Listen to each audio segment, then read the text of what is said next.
Hi, I'm Charles Phoenix. It's time for pools, patios, and barbecues. Are you guys ready to take the deep dive into the wondrous world of mid-century Southern California backyard life and style? I know. Well, without further ado, we might as well make a splash and dive right in. Here we are in Palm Springs, California. The year is 1959. And yes, we're starting in the front yard, you guys. You gotta start somewhere. How much are you seriously loving that beautiful, all new for 1959 Electra two-door hardtop Riviera Coupe by Buick? Isn't that gorgeous? I know. Beautifully finished in jet black. And wow, pow! Does it really stand out against that lemon meringue pie of a house with planters and ocotillos and driftwood painted to match. Even the umbrella in the backyard that you can see through the carport also matches. Matchy, matchy, matchy. And how much are you loving the lamp and the window, you guys? Those two lawn chairs sitting there, looking at everything, observing it all. The little rock garden, the cactus, the swimming pool, the air conditioner, that umbrella, and those three lovely tourists dressed in, well, what I want to know is, did they have a little conversation with each other saying, how about you match the pool, I'll match the house, and how about you match the hardscape? I know. So you guys, in the 1950s, the swimming pool in Southern California came of age as absolutely, in no uncertain terms, the ultimate suburban status symbol. If you had a pool in your backyard, you were it. That was the crowning touch of every residential property, no matter how big or small. Speaking of big, we are in San Marino. This is a showcase house, 1956, and look at this gorgeous big old swimming pool. Quite the extravaganza by any standards then or now. It is beautifully landscaped with a couple of explosions of plants and those big rocks and everything, and it is a glorious finish to this big giant custom-built ranch style with an Asian flair custom-built home in San Marino. You ready to take the deep dive in, you guys? How about with these lovely ladies? First of all, don't you love the variegated wood stain there on that stake fence? Don't you love the little cutouts there of the seahorse, the fishes? And more than anything, you guys, how much are we loving the fact they're all wearing bathing caps? And not to mention the fact they are diving in all at once. This is a quartet in harmony, taking the dive. Okay, fine, you don't want to dive in the pool, fine. Let someone throw you in. Yeah, I know. It's happened to all of us, hasn't it? I hope so. I hope you've at least gotten thrown in a pool once in your life. I know, or fell in accidentally. Anyway, we're not talking about falling in accidentally right now. We're talking about where do we begin to behold the glory, you guys, and how much we all seriously love a pink cinder block wall. In the mid-century era, Southern California was loaded with them, and they are a treasured sight to behold these days when you still see one in existence. And you can. And by the way, I also wanted to mention, you guys, seriously, not joking around, all swimming pools are not created equal. So, in landscaping, either, you guys. I mean, oh, and by the way, I know we love the beach ball. Also, notice the jagged rock edge of the pool on the right there, you guys. I mean, well, that's kind of dangerous, don't you think? But we're not talking about danger. We're talking about, oh, whoa, how much do we all love skywriting? If I could, what would I write across the sky, you guys? What would you write across the sky? Well, Solar Cane chose to write Solar Cane for sunburn, or Solar Cane for sunburning, I'm not sure, but I love skywriting. The world needs more skywriting, and that airplane that actually did the skywriting, wait, no, it's more than one. It's 1, 2, 3 airplanes. You know, they go and they poof out the smoke. I remember seeing it as at the beach when I was a little kid. We used to go to the beach a lot, and there would always be skywriting there. They would write things across the sky, and it always was a thrill. Okay, enough about skywriting. The view of the people flying those planes is this. Yes, ladies and gentlemen, this is a tract of homes in Southern California built in the early 1950s. I wish I could tell you which tract, but you know what? The slide wasn't marked, so I don't quite know, but it could be one of many. Yes, for the suburbia came of age in Southern California in the 1950s, and east, west, north, and south, so they were building tract homes like crazy. So you guys, what you may or may not know though, is when you built a tract home, you actually had to, well, the landscaping was up to you. They gave you the house, and well, this house isn't quite finished yet, but it proves the point. Don't you love this mid-century modern? A lot of glass. I know. Kind of a simple flat roof, and 3 panels of glass, sliding glass door, the ultimate focal point of every tract home if you didn't have swimming pool. If you did, it was the ultimate view of the swimming pool. And then on the right, 2 more sliding glass doors. Is there enough sliding glass for you? I love the lady who's come to look at the home. Not quite yet. I mean, people were lining up to buy these homes before they were even finished. And I'm sure this woman with the chartreuse car coat, the turban, and that chocolate brown culotte pant, or is it a skirt? We'll never know. I'm sure she's like going, ooh, look at this, look at this, look at that. Oh, I know. So apparently somebody buys that house because here it is. They've hung the drapes, they've painted it, they put the grass in, you guys, in the paint. Wait, how much do you love the paint scheme on this house, you guys? Peanut butter and butter as the two-tone. Yeah, what color are you going to paint your house? Well, how about peanut butter and butter? Peanut butter with butter trim. I know. Anyway, so yeah, the grass is in, the drapes are hung, and the house is painted. Now it's time to start this is the beginning of the backyard, you guys. You're responsible for your own backyard. Design it as you will. Do with it what you will. The possibilities are infinite, just as infinite as your imagination. So here it is finished. As you can see, the grass has grown in beautifully. That cement curves around the backside of that house very, very beautifully. I love the color scheme of the neighbor's house, that sagey mint green with that butter yellow trim. And this house, again, peanut butter and butter. Yeah, I know, we love that. And they've put a little patio roof on, 3 posts, very sensible. And of course, they have populated it with gorgeous aluminum tube frame patio furniture, chaises, chairs in orange and yellow canvas trimmed with white piping.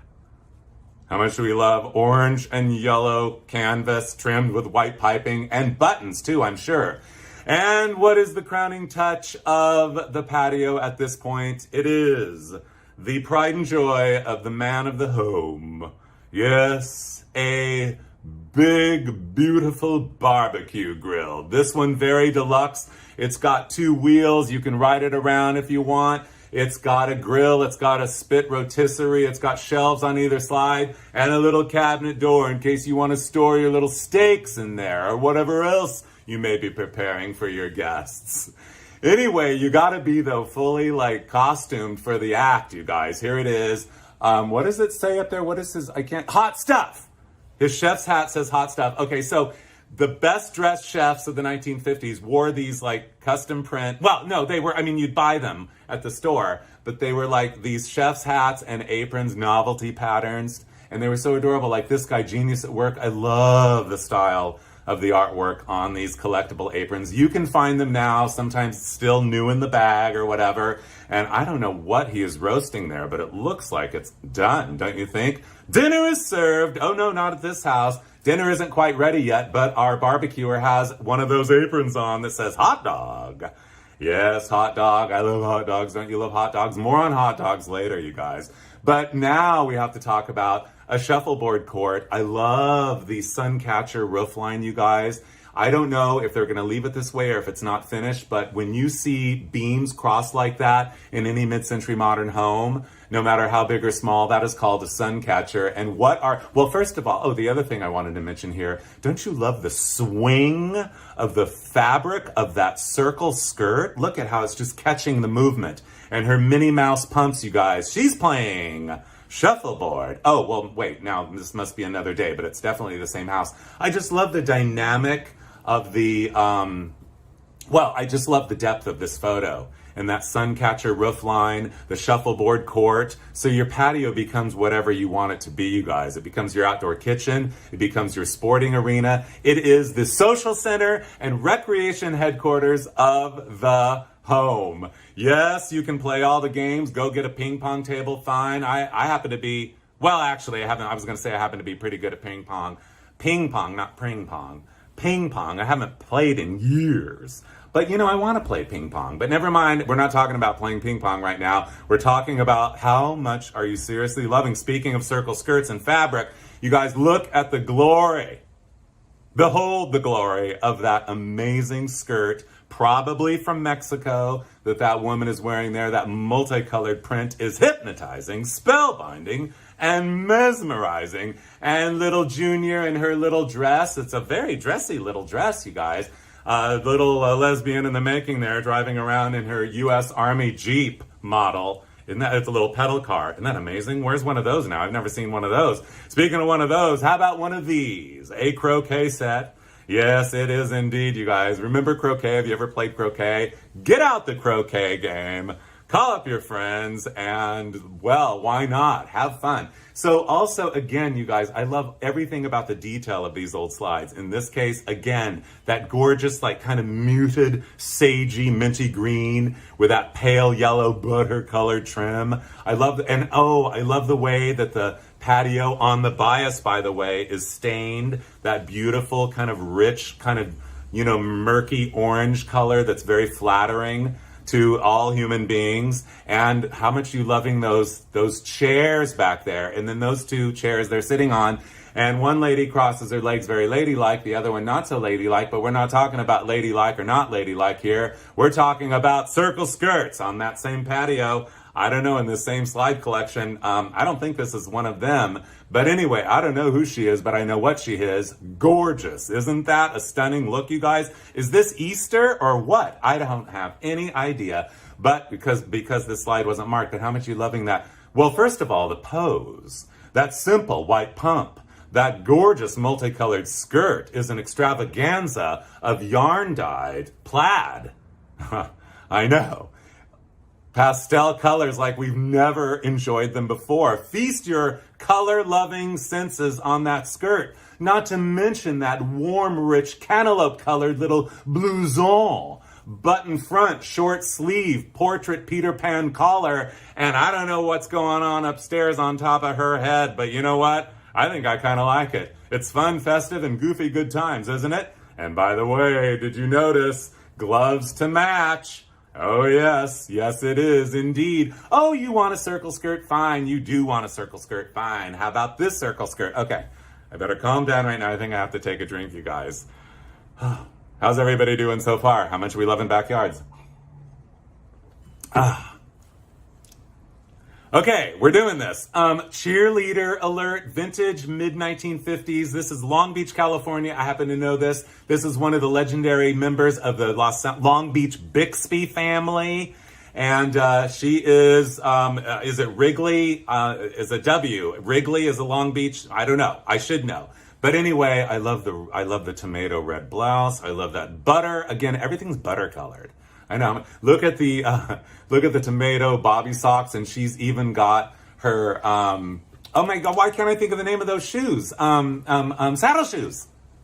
Saddle shoes. Well, she's cheering a game on. Miss Blue Jeans there is, well, giving us quite a view, isn't she? I know. And speaking of bobby socks, she's got them on too. And the tour continues, and the cheering continues. Look at the buoyancy of the richness, of the flair, of that wool, of that cheerleading uniform. Where is that cheerleading uniform now? It is a timeless classic and a priceless collectible. But we're not talking about cheerleading uniforms right now. We're talking about barbecue. It's time for more barbecue. What are we going to have for dinner, actually, you guys? And don't you love, you know what? I'm good with cars, you guys. You know that. I do recognize that car back there. I can just see by the wheel cover and that low-lying sweeping side spear. That is the all-new for 1963 Chevrolet Impala. Yes, it is. But anyway, I love these two guys sitting there, both having cocktails, one smoking the family jewels, and waiting for the shish kebabs to cook. These shish kebabs are indeed ready for their close-up. Yes, they are. So you guys, I'm looking at these shish kebabs, you guys, when I find this slide, and I'm thinking to myself, What is it? Something's not quite. Oh, I know what it is. These shish kebabs are a Tiki god waiting to happen. So I went to the store and I got beef and veggies, and I decided to do what needed to be done. Shish kebabs are now shishka tiki bobs, you guys. Why not have fun with your shish kebabs and turn them into tiki gods? Yes, and call them shishka tiki bobs or shishka tiki gods. Shishka tiki god bobs. Shishka tiki bob gods. Oh yes, you can do it. I don't know what's going on here. I don't know what possessed me, but I just started putting things together and boom, what do you know? We got pineapple and beef teeth. Yeah, you never thought you were going to hear pineapple and beef teeth together, did you? No, you didn't, but life is full of surprises. Most of them are wonderful, including the idea of doing more. Yeah, so this one kind of turned out looking more like a shishka tiki monkey. But never mind that, you guys. Go for it. Have fun. Make it a competition at your tiki party. Put out all the veggies cut up and give them the skewers, give them the little beef chunks, and say, go to town. And whoever wins, well, gets to win. Yes, shishka tiki bobs, you guys. Isn't it a fun idea? You will have to admit. I know. And speaking of fire, you're going to need plenty of fire. Oh, wait, we didn't even talk about fire yet, but we're talking about fire now. Yes, you know how you love to start a fire in your barbecue, and you love to see those big giant flames roar into the sky, don't you? I know. So yeah, everyone loves to play with lighter fluid, and I thought you might want to see some lighter fluid, vintage lighter fluid cans, you guys. Okay, from Safeway supermarkets, which still exist in Northern California and in Portland, or in Oregon, I believe, is this brand, Ozark.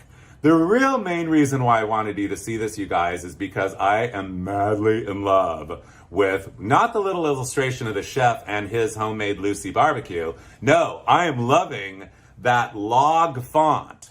Font designers in the house, now would be your time to take a note. Isn't that gorgeous? I know. Where do we begin to behold the glory of how much we love this log font? I know. And the tour of vintage lighter fluid cans continue. I don't know where I was. Actually, I do know where I was. I was in a warehouse in Alhambra full of classic cars, and on the shelf was this. I don't know why it was there. Maybe they use it to start the cars, but I had to take a picture of it because I just loved, well, just the name alone, Wizard lighter fluid. No flare up, no taste, no odor. I love the charcoal lighter font. Again, font designers, take a note. How much do you love that sizzling at the top font for starting fires outdoors and indoors? Well, alrighty then. And not to mention the little guy there. I mean, the chef's hat. I don't know what part of his body we're looking at there. Well, no, it's the head, but is it a profile? I'm not sure. But I am sure that he's got one weenie on the grill and another weenie on his fork there, and it is sizzling. There's a little steam there. Speaking of art, you guys, we love the vintage art and all the vintage style of everything that goes along with it. I have to tell you, I had to include this because this is my favorite book cover of all time. This is, well, you can see it, Better Homes and Gardens barbecue book. It's from 1958.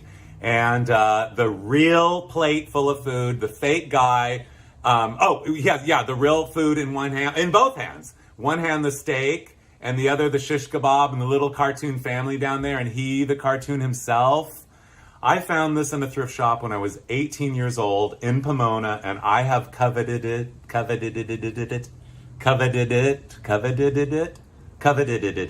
ever since.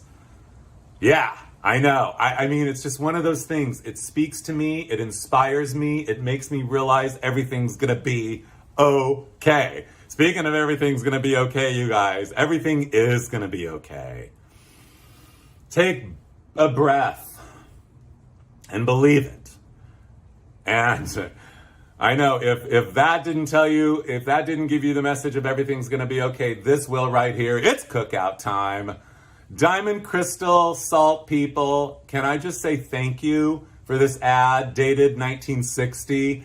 I love it when a carrot has a baby with a human being, not to mention a tomato, or do you say tomato? I know the tomato's wearing a dress and wielding a knife. and a steak with a chef's hat, you guys. When the chef is a steak with a face on it, you know everything's gonna be okay. Not to mention that glittery little bit of stars that they have there. The music playing down below. Diamond is a cook's best friend. I'm not sure what the melody line is, but like diamonds are a girl's best friend, diamonds is a cook's best. A kiss on the cheek can be quite continental, but diamond is a cook's best friend. Okay, I don't know what's happening. But anyway, I do know also, again, font designers, now would be your time to take another note. How much are you loving It's Cookout Time? Not only are we loving just the font design itself, or maybe it's not even, hasn't even been developed into a font. Now's your chance. I love multicolored when they do it, every letter or every few letters in a different color. Don't you? Speaking of love, get ready. This is major, this is real, this is deep. This is a barbecue collectible, a tin tray, screen printed from probably, late 50s, early 60s. Where do we begin? How much are you loving from the left? That cheese, that cruet, that fork, that spatula, that squared off round bowl of butter. I didn't know we were going to talk about butter so much in this show. Over on the far right, down below, the coffee pot, the cutting board, a turnip? Or a radish, I don't know. The salt shaker, the pepper shaker, a sharp knife. How about that brick? How about the barbecue, those hot coals? And a shish kebab, a single shish kebab rotating around. But we're not talking about all that stuff, even though we could go on, but we won't, because we're going to talk about more important things. Where do we begin to behold the glory, you guys, of how much we're loving the rare, medium well, and well done, and they are ready for their close-up. Yes, printed here, but three-dimensional here. You guys, in the world of thrift shopping and antique malling and everything vintage, one of my favorite things of all time are these. Well, they're little things, they're little wood things. I'm 95% sure. I don't know that much about them. I want to know more about them. Maybe you know more about them, but I know I'm 95% sure they were made in Japan for the American market. They're probably mid-50s to mid-60s, and there was a million different versions of them, but here we have the Bull Rare, the Chef Medium Well, and I don't know who that guy is. He's come to do a dance or something. But anyway, yeah, rare, medium well, and well done. So it says barbecue. If your guests are hard to please, mark the chunks of meat with these. Yes, please. But I'm warning you, if you actually give these to your guests, they will be gone because they're so adorable. Oh, this is not enough for you. Fine. There's more. Yes, this is the deluxe set, you guys. I know. I mean, this is just charming, witty, adorable, optimistic, whimsical, and I love whimsy. The world needs more whimsy. The world needs more whimsy. Bring whimsy on wherever you can, whenever you can. If you have company over, salt and pepper their meat or their vegan wannabe meat with these little salt and pepper bulls, long Texas Longhorns on sticks. Yes, they're on sticks so you don't burn yourself when you're salting and peppering what's on the barbecue.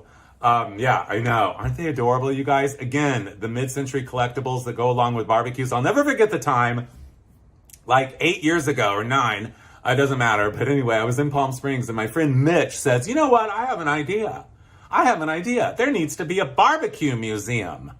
And immediately I thought of just filling the place up with all the barbecue paraphernalia, memorabilia, and everything else, accessories and all of that go along with it, and dishes like these by Royal China of Ohio. Yes, you guys, Ohio is a treasure trove of all kinds of amazing things. And thank you, Ohio. Thank you to the Royal China Company of Ohio for manufacturing these brilliant divided dishes. Yes, so your beans and your coleslaw and your juicy beef, chicken or pork, whatever it may be, doesn't mix up together. But we're not talking about your food mixing up together, you guys. We're talking about these motifs. There is the chef's upper left, chef's hat and apron. Very important. You don't want to go outside, gentlemen or ladies, and start barbecuing without the proper attire. And then the basket and the knife, the 2 forks, I guess. Okay, fine, you need 2 forks. That you can carry the stuff out from the kitchen in, and of course the picnic table and the coffee kettle and a skillet on the lit barbecue. I know, we could go on and on, but don't you guys seriously love these novelty dishes? They're really, really rare. And this pattern, this is also made by Royal China of Ohio. Again, thank you, Ohio. Ohio, Ohio, I'll never stop loving Ohio. Why are we talking about Ohio so much? Well, we love Ohio. I love every state, you guys, equally. But anyway, Ohio Royal China made this one too, you guys. Look at the motif on this. Who illustrated this? It is absolutely harmony in every way, every day, since it was done probably, I'm going to guess 1954. Looks like 1954 to me, because the lady on the right there, not the guy, they all have their plates. The lady on the right there, who's in profile, has the new Italian cut of 1954. Remember the episode of I Love Lucy, where Lucy gets the Italian cut, you guys? I know. But I just love their clothes. I want to dress like this. I want to join this party, don't you? I know. Speaking of parties, I don't know where everybody is, but this is a party waiting to happen, because this is a barbecue tray, you guys. I mean, these 10 trays, they're collectible. They're about 24 inches wide. There's several different motifs. They were made. Well, let's just get into the details here. First of all, the border. Don't you love the border? Don't you love that same border goes across the indoor fireplace? So we're inside now. It's not exactly backyard, but close enough. I love the, gosh, is that a fork, a spoon, and a spatula hanging there as decorations? Oh, well, form follows function. You might need that to cook that big piece of fish. I know, cut off the head, cut off the tail. There's a big salad bowl there, a cruet, an early American chair, a tall cocktail. Okay, I might as well calm down. I'm sorry, I just get so excited because I just love these trays so much. And the cards there, you guys, they're going to be gambling soon. And the guy, look at him with his giant chef's hat and his tools. He's ready to go. The tray tour continues. Yes, ladies and gentlemen, here is another scene. I want you to know that these trays were designed by a woman named Marceline Stoicki of Evanston, Illinois. They are probably late 1950s, early 60s. They were widely manufactured. They were mass produced, I'm pretty sure, because they are easy to find on eBay and or in an antique mall. I love them forever. I love the giant cruet, don't you? And everything else about the salad bowl. I mean, they have the spirit, they have the nuance, they have the soul of the backyard barbecue. And here is one. It actually says Stoicki on it. We went by another one that said Marceline. I've never seen the one that said Marceline and Stoicki, but Marceline Stoicki, wherever you are, I know you live to be a very old lady, and I wish that I would have had the chance to meet you to tell you your art is genius. Simplicity, divine divinity in every way, every day. A timeless classic for the ages in the realm of barbecue accessories. I love this one, the shaker, the cruet, the giant bonsai tree, the smoke coming out of the cup. Well, we could go on and on and on. Savor the simplicity, you guys. That salad bowl shaped like that. I know. Oh, these are so wonderful. Speaking of wonderful, get ready. This is major. This is deep too, you guys, because Kingsford Charcoal started in 1919. This is probably a late 1960s or early 70s bag. Again, we love the illustration of the chef. We love the steak. We love the barbecue. And Kingsford, you guys, Kingsford Charcoal from 1919, believe it or not, was invented by one of the great geniuses of the 20th century. Who knew? Henry Ford. Yes, and charcoal briquettes are his idea of how to, well, use some of the waste left over from manufacturing cars. He was doing wood-framed cars, so we had all these little wood chips and stuff. He said, I have an idea. I love to go camping, and we don't have a reliable way of starting a fire every time. How about we push some of these wood chips together with tar and cornstarch into a little pillow shape and call them charcoal briquettes? And the rest is history. We've all used them. Oh, you didn't need charcoal. You needed, well, I don't know what you need to cook pancakes on a grill, but how much do we all love pancakes, you guys? I know. How much do you all love a pancake breakfast cooked outdoors on a, look at this handmade, homemade grill, you guys, with the bricks there just kind of sitting on each other. I love it. And he's wearing one of those aprons and looks like, oh yeah, he's got a beer in his hand, of course. You got to have a little drink to make some, well, get that brunch party going. I know. Oh, you wanted a griddle? Fine, be that way. Here's a griddle for you.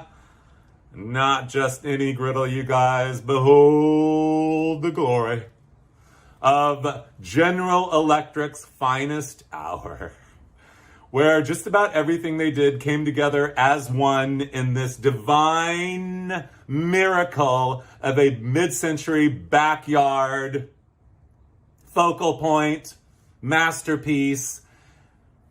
It is called the Patio cart.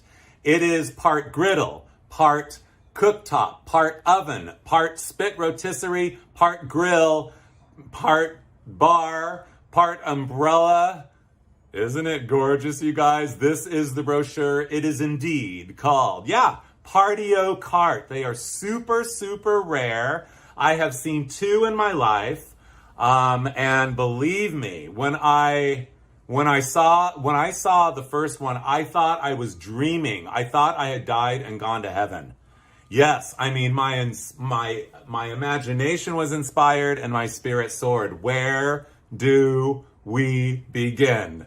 The Patio cart. Here is a photo from the original owner's manual, you guys.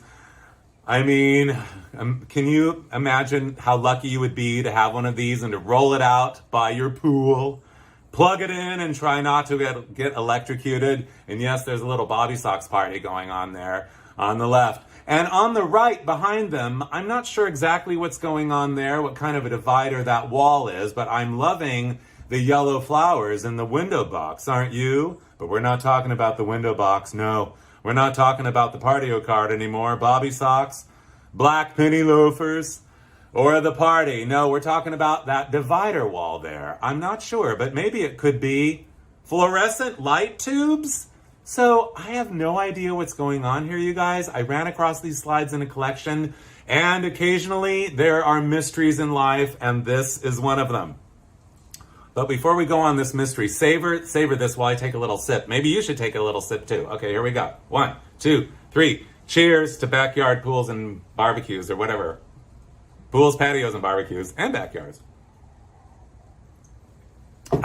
And you. So, okay, you guys. Okay, so fluorescent light tubes, and then now the same guy's making a fence out of them? Doesn't that seem a little dangerous, a little fragile? I know. What is going on? I mean, is this like recycling? I have no idea. And then he made a little house out of one too. Oh, fine. I know. So bizarre. I don't get it. I don't understand. I don't know what this is about. I don't know. I'll never know. But I do know that I do love a gorgeous handmade Lucy barbecue. You know that famous episode of I Love Lucy where she loses her ring and then she like has to take the backyard barbecue apart. Before the portable barbecue came of age, you guys, people were building, they were actually building brick barbecues in their backyard, but then the portable barbecue came along and they're like not doing that anymore. But when you make yours, you guys, don't be afraid to mix and mingle some stones and maybe some abalone shells in there or whatever else. Isn't that gorgeous? I love the depth of soul, of character, of style that it has. The warmth. It's so inviting. I know, speaking of inviting, I don't know who's invited these people, but they're ready to go. Either that or they have arrived for the backyard barbecue. Yes, with a mid-century modern Long Beach, California tract home and gorgeous custom fence as a dramatic backdrop. This is Mr. and Mrs. Well, I don't know their name, so I'll just call them Mr. and Mrs. Well-dressed, because they are. First of all, where do we begin to appreciate the level of tailoring of that man's beautiful tan suit, paired with a white starch shirt and lemon yellow tie? Very smart, very nice. And she wears a straw-colored fitted suit of wool with a shawl collar and a triple button, patch pocket flaps at the hip bones. And to ensure her place in the social set, she has elected to show off her brand new Stone Martin. You guys, okay, I'll admit it. I mean, I learned so much from, here's was my education as a child. Okay, theme parks, mainly Disneyland, shopping centers, my dad's used car lots, I Love Lucy, and slightly later thrift shops. That's my education. I did not pay attention at school at all, but I paid attention in those places. I Love Lucy, I learned what a Stone Martin is. Actually, I didn't really learn what it was. I thought it was fox until I thought those were dead foxes. They are weasels, you guys. A Stone Martin is a weasel. So this woman is wearing 2 dead weasels hooked together. Okay, I know. Okay, never mind. But don't you love that fireplace? I love Flagstone. Okay, I'm changing the subject. We don't want to talk about dead animals anymore. But I love Flagstone. I've always loved Flagstone. When I was a little kid, my grandparents had a giant patio with a big flat, well, look at it. You can see it there, the whole thing, the patio floor, and the fireplace is all Flagstone. Speaking of Flagstone, here it is now. Again, we're in Long Beach. I don't quite know what's going on here. I think this is the back house. You can go straight ahead, and then there's a fork in the road. Go what way you will. I know. I love this man. Like, dude, who are you? I love the way you do your art decor in your yard decor in your art. I mean, it's just too much. First of all, I love the multicoloredness of the Flagstone. I don't know if he dyed some of those, but you know, they Flagstone and concrete is dyeable. There is a chemical that has been made since about 1939 called Chemico, you guys. And you can dye concrete colors. It's gorgeous. I mean, I'm sure it's poisonous, highly toxic, but use it sparingly and maybe we'll be okay. But anyway, and look at the little deer, the little cement deer there on the left, you guys. I mean, oh, that little birdhouse in the middle sticking up there and that fountain flanked by those 2 like pots that are kind of formal, Zsa Zsa Gabor style. There's 2 elves back there in the corners. I mean, the rickrack trim on that bird of paradise on the right. One door has a window, the other doesn't. You go this way, I'll go that way. I don't know, but I do know that I love a gorgeous... Okay, I'm cheating. I must admit it. I will admit it. I have no problem admitting it. When I cheat, I tell. And this is not Southern California, you guys, but I had to show this to you. I ran across this postcard and I just had to, well, it's part inspiration for you to do this to your backyard around your swimming pool or your patio. I mean, if you can't dye the concrete, paint it. Look how gorgeous this is. This is a hotel in Virginia, taken in the early 1960s, and it is a glorious example of the power of paint and color around a swimming pool. The world needs more color, and around your swimming pool is no exception. Speaking of color, okay, I don't even know what's going on. I have never seen a house like this ever before. A flat roof with that shocking, well, it's coral pink on the roof there on one side, and you can see it's like kind of aqua on the front side. That strange folded roof line. Then the walls, the exterior walls of the house, you guys, are like dark honey blonde. Well, or maple maybe. Yeah, that's not really blonde, is it? It's more like a redhead. And that swimming pool, those rose bushes, that lawn, gorgeous. I love roses around a pool, don't you? And the way the pool is trimmed in turquoise with pink. I know. It's intoxicating. And by the way, look at the yellow aqua, or do you call it blue, whatever, and pink road to I don't know where. This is beyond Oz. This is somewhere over the rainbow. This is over the rainbow. We've gone over the rainbow. Yes, maybe you'll do something like this, because I know if I had the right house, my backyard would look just like this, and I would have a party. And I don't know where these people came from, but actually I do know where they came from. Southern California, I think. Well, okay, we're going into backyard fashions now, you guys. It's like segue. Backyard fashions, yes. They must be on their way to the Date Festival in Riverside, the Riverside County Fair, because they have an Arabian dress code there, and you show up dressed in Arabian style. Why not? I love the colors, I love the textures, I love the finishes, and the spirit of it all, don't you? I know, and the swing set too. We don't talk about swing sets, so there's a swing set in the backyard. Okay, fine, we move forward. Yes, we do, and here we are now. How much do you love a simple black suit as it looks against the turquoise of a swimming pool. Not to mention that fiberglass.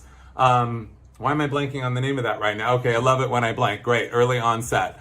Anyway, yeah, the fiberglass, those panels. They used to be everywhere in Southern California. You see them back there, the green stuff, yeah, on the top of the fence. People used to put that on top of their fence to kind of like, have a little more privacy if they had a pool. But anyway, we're not talking about privacy. We are not talking about pools. We're talking about fashion. Yes, that is the shark skin suit of the 60s. Very finely tailored. A narrow trouser pant, narrow lapels, narrow tie. And the lovely lady dressed in a simple black pump, a very simple fitted dress with white with a big black belt. Isn't it? I know. A black purse and boom!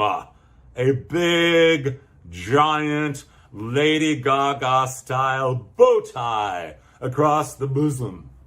I know. Isn't that gorgeous? I know. I do love a beautiful fashion show, don't you? Where do we begin to behold the glory of the color theory of this lovely family portrait? First of all, we're not talking about the little polka dots with a lace collar there on the right. No. How about the turquoise of mother's car coat? How about that beautiful rich forest green of that little cardigan sweater? The royal blue of the dirndl skirt. But no, the best color here is that kind of tealy green knit button front top that young lady has on with that gorgeous lipstick red skirt below the knee, paired with a bobby sock and a saddle shoe. Yes, indeed. And I'm sure, like me, you noticed animal life. Oh, yes, you did. It is a Dalmatian. Speaking of Dalmatians, here are some now. A little photo shoot in the backyard. A lovely lady on the left wears an organdy blouse with a big balloon puff sleeve, extra wide cuff, and a big coral colored skirt. On your right, flower circle skirt for days. Isn't that a purple bustier? And we got plaid shirt and a light blue chambray pant, trouser pant, paired with okay, I'm losing my mind, you guys. I know. I just love all the details. I could go on and on and on. I know. But we're not talking about, okay, let's talk about they're having a photo session in their backyard. I mean, how much do we love photo sessions in the backyard? The lighting's good, perfect for the little 101 Dalmatians, and here they are now. I know. You guys, I recommend 101 Dalmatians, 1961 Disney. It's a very unusual Disney film. I actually haven't seen it in decades, but I've been researching it. I'm going to watch it. It is done in a very stylistic style that no other Disney movie was ever done in. 101 Dalmatians. Speaking of, here they are, the little, well, actually, no, we didn't. Is that the photographer in the middle there? We didn't meet the lady on the right there with that Aztec kind of trimmed little sunsuit. Sunsuit, yeah. We need to say sunsuit more often. And then you get the full view of that beautiful, bold colored circle skirt with that floral print on a black ground. Bright colors. We love it. I know. And yes, a bustier with lots of ruffled trim across the bosom. And I'm sure you noticed that the gentleman has forgotten to tend to his zipper. Uh-huh. I know. Maybe he just needs to cool off a little. I have no idea. Oh, fine. You wanted a spotted animal? How about this? With a mid-century classic patio roofline hung with fishnet as a dramatic backdrop. This is a gentleman in West Hollywood, California, and his pet cheetah. I don't know if the pet cheetah is biting his neck off right now or giving him a love hug. I just don't know. But I do know dressing alike needs to happen in the world more often. More of us need to dress alike, you guys. So anyway, okay, we could go on and on and on here, but let's cut right to the chase. How much do we love leopard print? Everything, anything, always, every day, forever, until eternity, the end of time. Leopard print is the greatest print. Any leopard print, and I love this one, kind of with a white ground and then the yellow in there, and they're dressed to match. You guys, you see that? And by the way, we might as well get it out in the open. Leopard print goes beautifully with red. Pair it with a red shoe. Put a little spark of red, a little red something, tie, scarf, whatever. Accessorize leopard print with red. Speaking of red, speaking of prints, a Hawaiian print shirt, you guys, I love them. Indeed I do. Yes, this is a classic cotton satin Made in Hawaii, timeless classic Hawaiian shirt, but it's not that we're talking about on this child. No, we are talking about the cat, not the cat in the hat, the cat on the hat. You guys, don't you love that little cat hat he's wearing? The world needs more cat hats. Let's make some cat hats, you guys. Let's have a cat hat making party. You could. And it doesn't even have to be a cat. It could be all kinds of things. We'll get the felt, the little googly eyes, the hot glue gun, and go online and order those hats. They're not that expensive, you guys. That would be a fun party, wouldn't it? I know. Speaking of dressing alike, speaking of Hawaiian, here we are. Well, almost dressed alike. Not quite, no. Yeah, the colors are the same, but the patterns are different. It gives the illusion of dressing alike. But you know what, you guys, we really, really, really, really need to. I've said it before and I'll say it again. We need to dress alike more often because it's wonderful and it creates a bond. It creates a memory. It creates more than a moment. It's family. It's family. And family is so important. Dress like your family, dress alike, dress the kids alike, dress like you and your mate, the whole family. Do it! I'm begging you. It will create a memory and take pictures. Okay, I guess that's the theme from the Imperial Margarine commercial that I remember so well as a child. When the guy somehow, I don't even know exactly, he was eating margarine and all of a sudden a crown appeared on his head. It reminds me of this. These are party store crowns a la the year 1965, and how much you love those basket chairs those guys are sitting in, not to mention dressing alike. Maybe they're twins. Actually, they do look like twins. They do, but it's really all about the royalty that they aspire to be and become when you put on a crown. Like, you guys, if you're having a party, if you are having a barbecue backyard party and you are not wearing a chef's hat, then wear a crown. Yeah, why not? Be royal. Assume the position of royalty because you are. You know it. Yes, you are. Speaking of royalty, this is not Zsa Zsa and Eva Gabor in their backyard in their evening formals in the afternoon sun. No, but those colors are stunning together. That beautiful, rich, warm shade of medium pink and that somewhere between blue and green pale turquoise. The chiffon, the lace, and everything else about these lovely ladies. Flower decor and their hair that's been done at the beauty parlor. I know. But we're not talking about that. We're talking about the backdrop, you guys. Look at what they have fashioned in the backyard. Yes, in my hometown of Ontario, California, these slides were marked Ontario. Is this? I have no idea if it's still there. It probably isn't, but I love it. You guys, make a little miniature castle in your backyard. Why not? I mean, it's so adorable. You could make this in a weekend or take 2 weekends or 3. It doesn't matter. Turn it into a project, a family project, father and son, mother and daughter. I don't know. It doesn't matter. Just do it. Do it yourself. Use wood scraps. Use anything. I mean, you could put a little miniature golf course there too. But anyway, the dog likes it too. And there's a little pond in front of it and everything. That would be a perfect place for you guys to strike a pose. But, okay, fine. You don't want to talk about that anymore. You want to talk about that pile of stuff that's there in front. Rocks, abalone shells, fake flowers, plantings. There's a little house there. There's a little elf there. I love it's kind of like a folk art assemblage pile. A pile of stuff. What's missing? A patio tiki torch, you guys. How much do we love tiki torches? We could go on and on and on and on about tiki torches. But I will tell you, frankly, you may be wondering, where are the pictures? Where? Okay, I better calm down. Time to take a drink.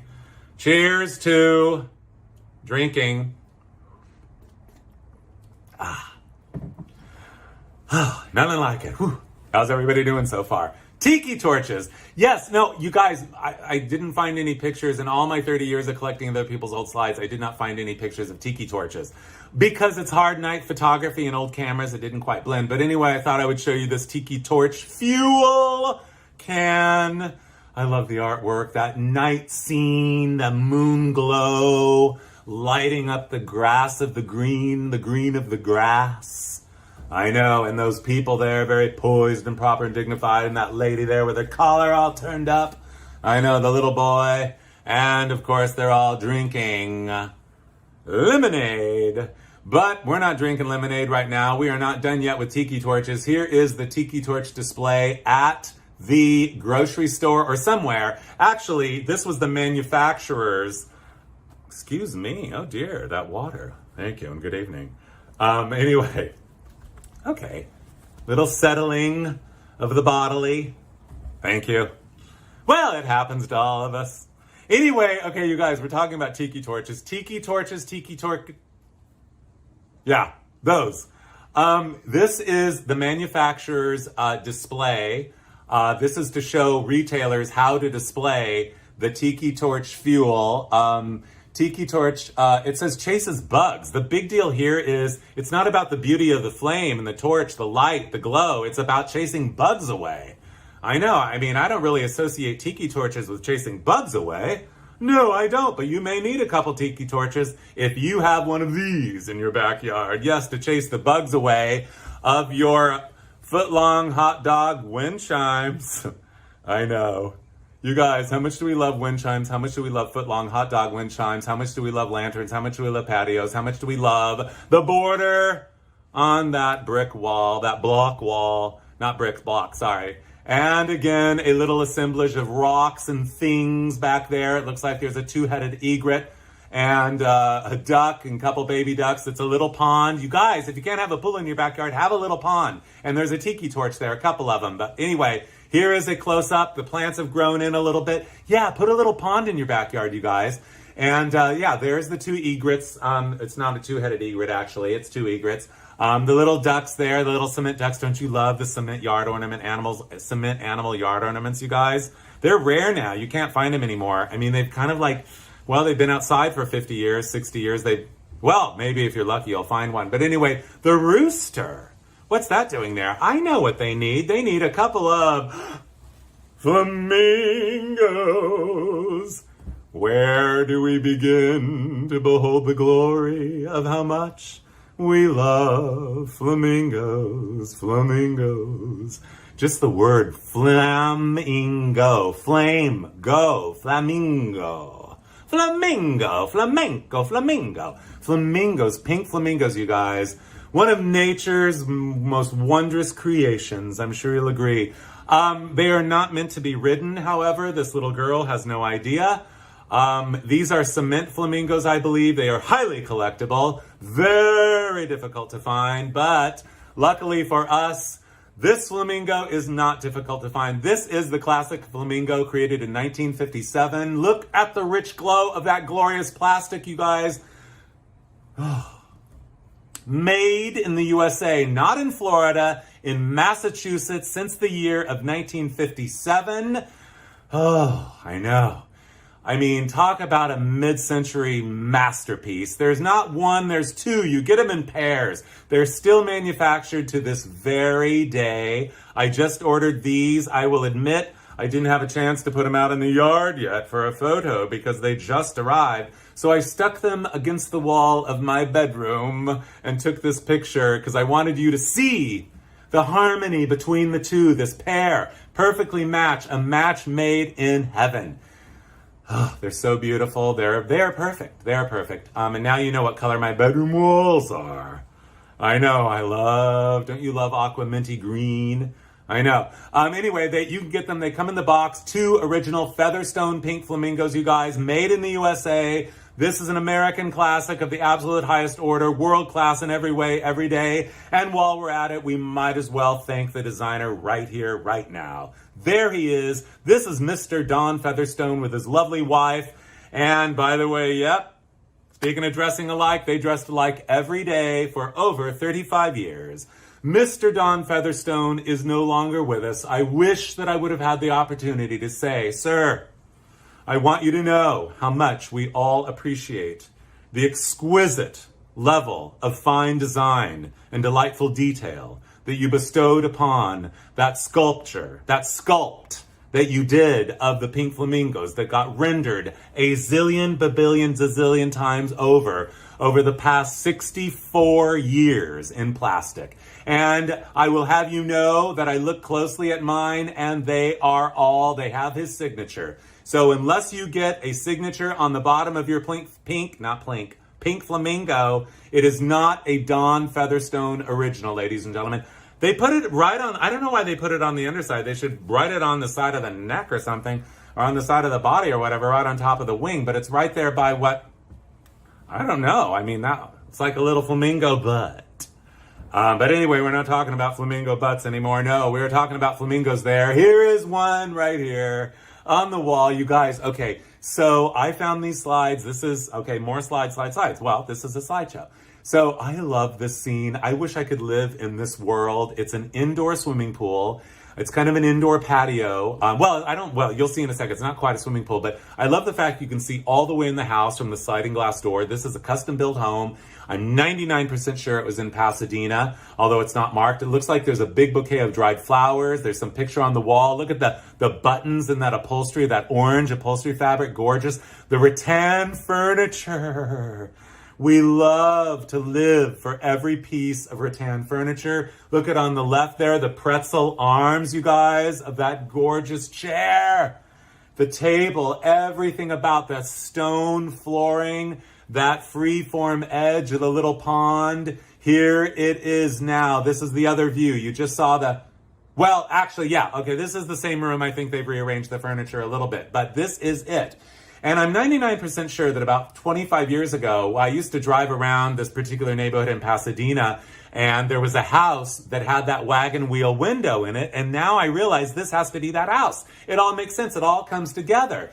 But again, this is a homemade assemblage of, that's a rock wall. This is like a grotto, an indoor patio, and you never see them. I've never seen one in anyone's house, but this is something that would be amazing. So if you're planning on doing something interesting, like in your garage or something, takes Tiki bar to another level. If you have a fountain in it and okay, I could go on and on and on. You get the point? I know. So yeah, not quite a swimming pool, but a little pond, a little water feature. Oh, it's the garage. So fine, if you're going to do this with your garage, you can, but you're going to have to find another place to park your 1954 Oldsmobile. Yes, it is the all-new for 1954 Super 88 in tobacco metallic, you guys. So, I don't know, I just love this photo, because I love classic cars. Joyride, hello. Anyway, I love the coffee grinder there. I love that marshmallow refrigerator. And, everything about that scalloped edge of that tin patio. Very typical of its day, and a great place to have a car. I mean, who would have thought to turn their patio into carport? I've never seen it before, but we have now, haven't we? Oh, you didn't want a 1954 Oldsmobile. You wanted something a little more modern. How about the all-new for 1960? Here it is right there in a beautiful pink metallic.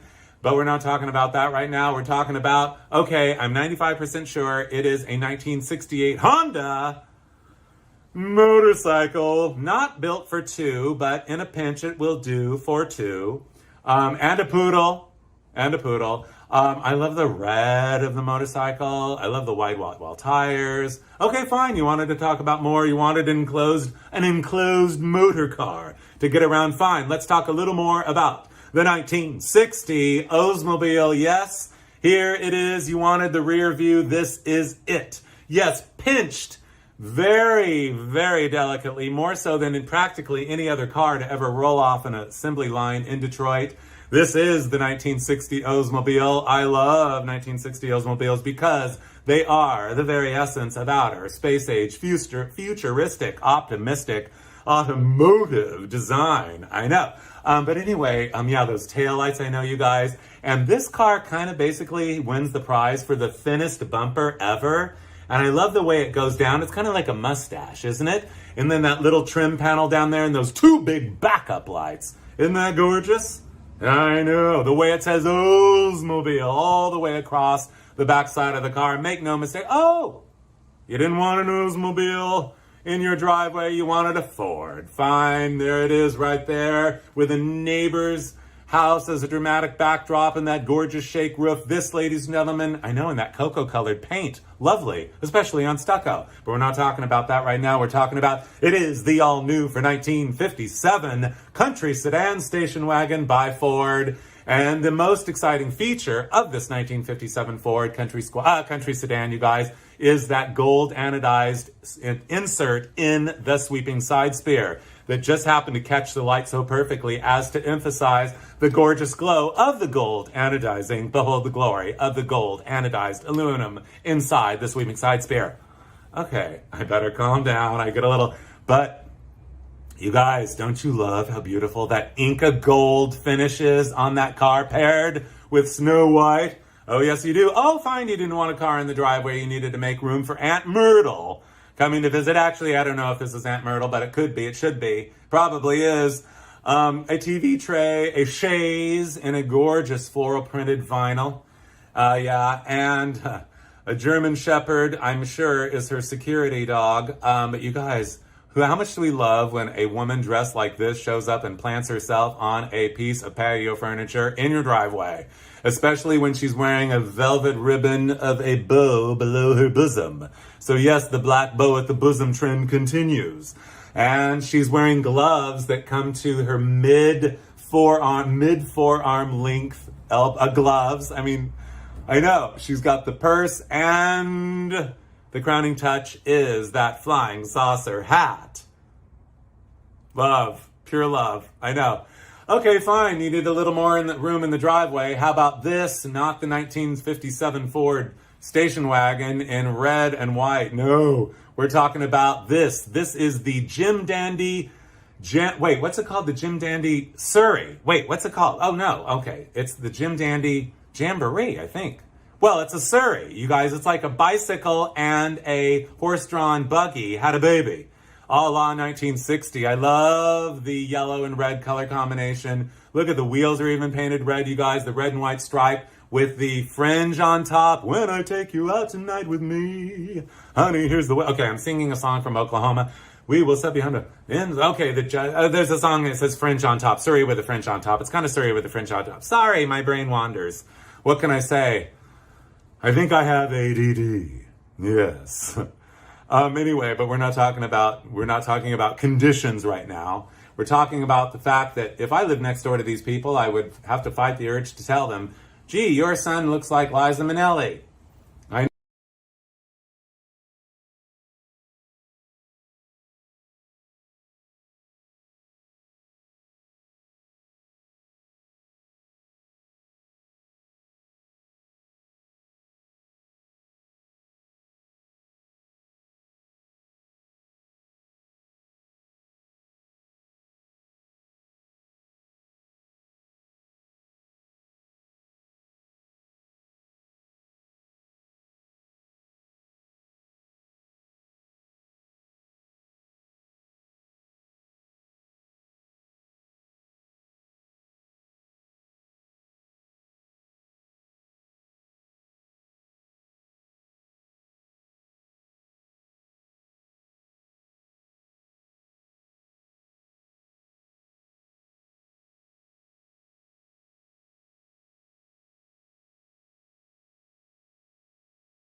Tupperware.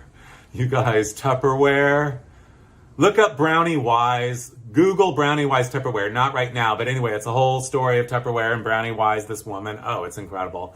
But anyway, yeah, those are the Tupperware tumblers. Don't you love the colors? I know. But anyway, we could go on and on and on about Tupperware, about umbrellas. Here's another umbrella in a beautiful yellow canvas, again with a scallop. This one slightly squared off scallop with that beautiful white cotton fringe.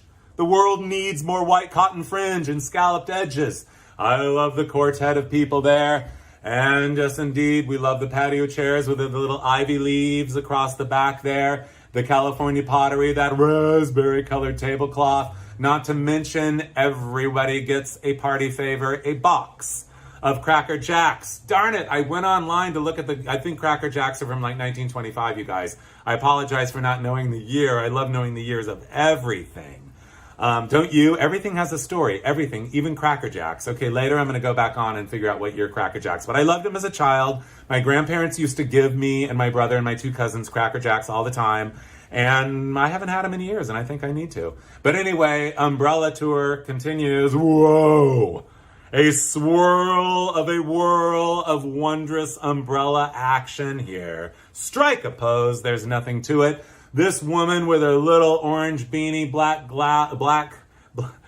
dress, pearls, and white gloves like she's going to town, and that handbag of black patent, yes, is posing in the backyard of her Palos Verdes home. I wish I know more. Okay.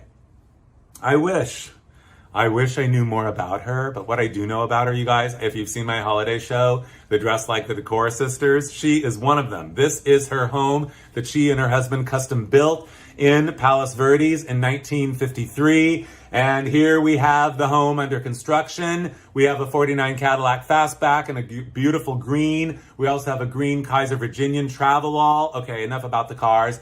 Oh, we have to talk about the cars, I know. But look at okay, we're ready for the anatomy of a swimming pool. Indeed we are. It starts with a big hole in the ground. Yeah, yeah, well, and then steel rebar, or is it rebarb? Rebar. And then you get out this gunite gun, and you spray it around, and you keep spraying around, and then you let that dry for a couple days. It has to cure, and then you pray that the swimming pool builder comes back to finish the job. But in the meantime, you celebrate your suburban status symbol in your backyard, the centerpiece and crowning touch and focal point of your home, by having a little impromptu lunch party in the pool.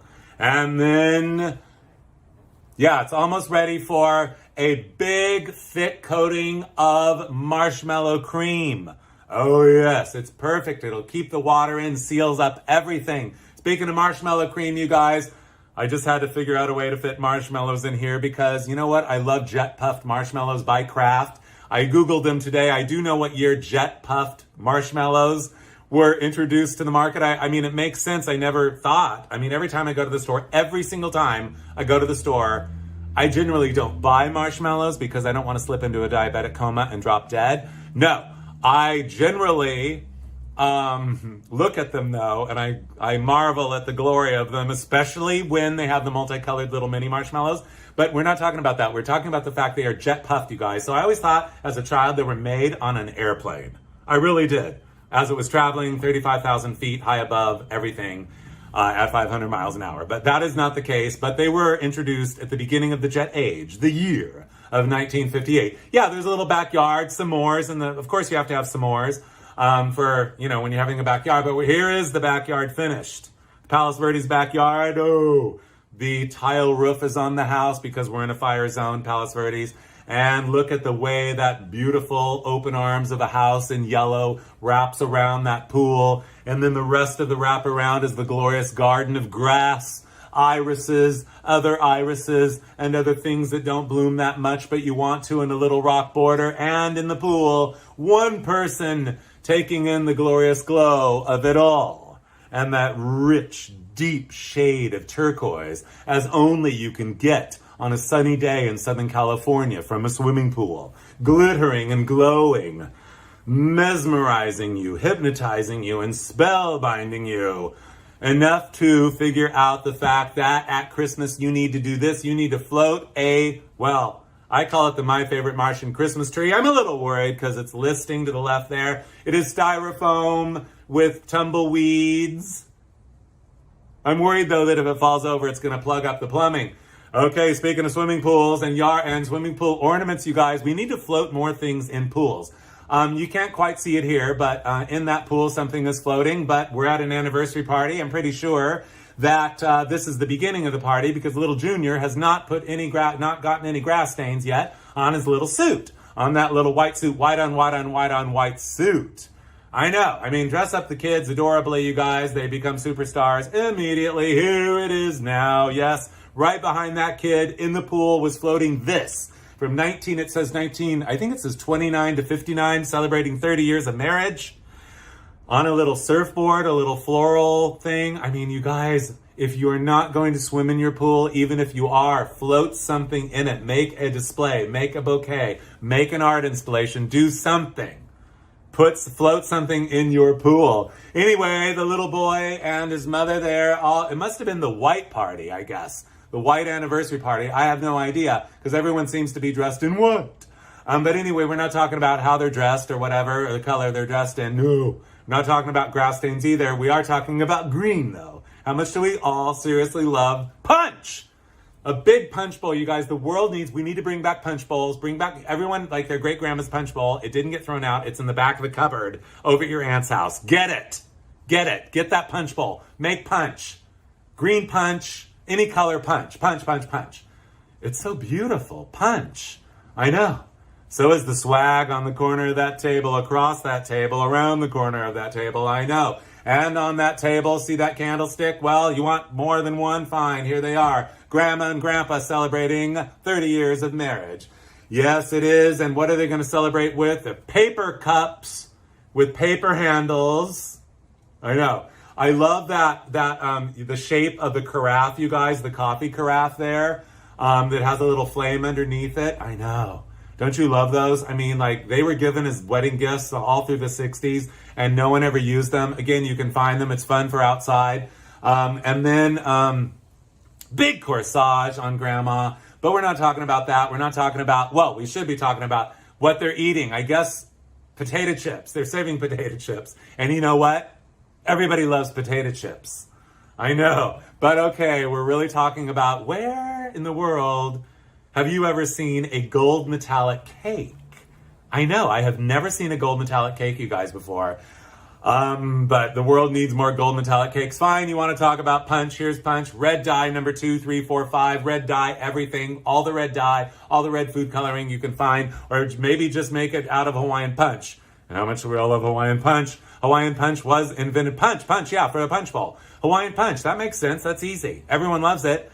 You can add stuff to it. I'll let you be on your own for that. I mean, we could go on, but it's not rocket science. You can figure that out yourself. Hawaiian punch was invented at Fullerton, you guys, in 1937, originally in concentrate as a topping for ice cream. But somebody decided to add water to it and serve it as a beverage, and voila, Hawaiian punch was invented. Anyway, I know, I just love the colors of this slide, you guys. Don't you love that pale pink of that stucco house, the honey blonde door, and the way the white tablecloth reflects the blue of sky? Yes, you do. Fine. You want to spike it a little, have this kid come over with a little Hermitage Kentucky whiskey. Thank you, Kentucky, for manufacturing whiskey. We love your whiskey. We love to go to Kentucky and take whiskey factory tours. Distillery. Sorry, not a factory. A distillery. Oh, yes. Okay, fine. You wanted to play in the backyard. How about a sandbox? We didn't talk about sandboxes yet. We could have a sandbox handmade by Grandpa or Daddy-O there. It looks like it is. So is the swing set. They've got little cars, little shovel. Must be winter because they're wearing sweaters and there's no leaves on the trees. And oh, don't you love the random quality of like the artistic flair and feel of the knots in that wood fence behind them? Art is everywhere. Find beauty where you will and behold its glory, and share it when you see it, when you find it. Share beauty. Look for beauty. We need to talk about beauty more often in this world. Yeah, the beauty of things, the beauty of places, the beauty of all. I know. And okay, fine, you wanted milk. There's 2 milk bottles on the back porch of this house. The milkman hasn't come to collect them yet. Mother standing there, Daddy-O's filling up the little portable pool there, and little boy's about ready to take a big splash in the pool. Yes, little portable blow-up pools, you guys. I know. We couldn't talk about pools, patios, and barbecues without talking about the little portable blow-up pools. Could we? Oh, no. Okay, fine. You wanted a little extra Kind of exotic flair, fine. How about a little bridge? Reminds me of the one at the Japanese garden at the Huntington Library and Gardens in San Marino. It has been a fixture there since the year of 1924. I know, I love the bamboo covered wall, the wall covered in bamboo, the Acatio there in the background, and the little Sun Fun fashion show, a moo on the right. Yeah, moo. Anyway, we could talk about the other fashions, but we just want to say moo. You know moo, M-U-U, moo. That's Hawaiian for, well, a very, very generous cut frock. A generous cut frock that you can be casual in, or, well, you could wear it anywhere you want. Oh, how much do you love this house, you guys?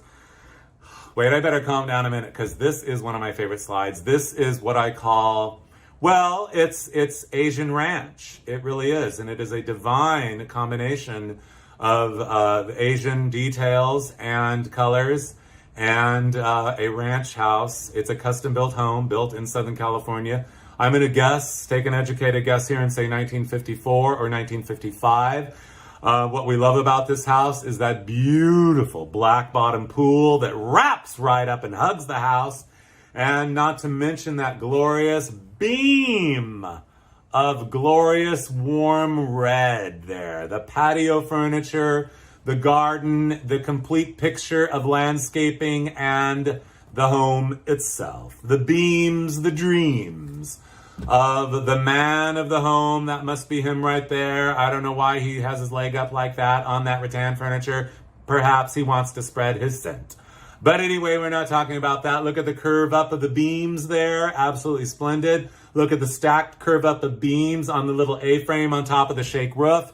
Look again, the Soji screen in the window there. And I love the posts. The patio posts are covered with bamboo. Isn't that glorious? I know. Continues, you guys. I don't know about you. This is slightly less sophisticated, but nevertheless equally as enjoyable, lovely, and delightful. First of all, if you want to spruce up your backyard patio, hang up paper lanterns.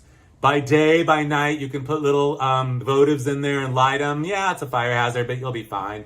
It'll be okay, but don't you love these patio posts there, you guys? The wrought iron with the swirly whirlies. These are the ones that when on those home shows on like television, they always replace these. I'm like, no, they're gorgeous.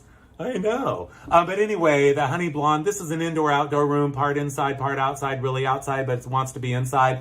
But open air, let's call it open air. And Whittier, California, by the way, yes, you see on the right a royal blue, or call it navy blue, canvas swing there, a swing chair for two. Well, you could crowd three in there. I love the patio furniture there and that striped armless sofa. Very California casual. And here is a party happening there right now. Don't you love the light fixture hung there? And that plate, that California pottery plate of turquoise that looks beautiful against that rich honey blonde stained wood paneling. And of course, I don't know what kind of a party this is, but it's a party. So speaking of, I remember when I was a little kid, my mother used to have like Tupperware parties and stuff, and I'd like not be invited, but I certainly have my ear up to the door of the living room so I could, I was in the other room listening to everything. And I'll never forget, they were playing a game. They used to play the games before they would do the ordering to loosen it up, I guess, or whatever. Anyway, they would play this game, and I remember the game was, okay, I have to remember, it was, they would say, write down the worst qualities, the worst three qualities of worst appliance. And they'd write something down, 3 things or whatever. And then they would say, okay, now you have to read us those things, but instead of naming your appliance, change the whatever appliance it was to my husband. Anyway, I guess that's not that funny, but as a child, I thought that was hilarious. Anyway, we're not talking about that anymore. We're not talking about games at Tupperware parties. We are talking about balloons. Here are some now, paired with crepe paper, wrapped around a tree.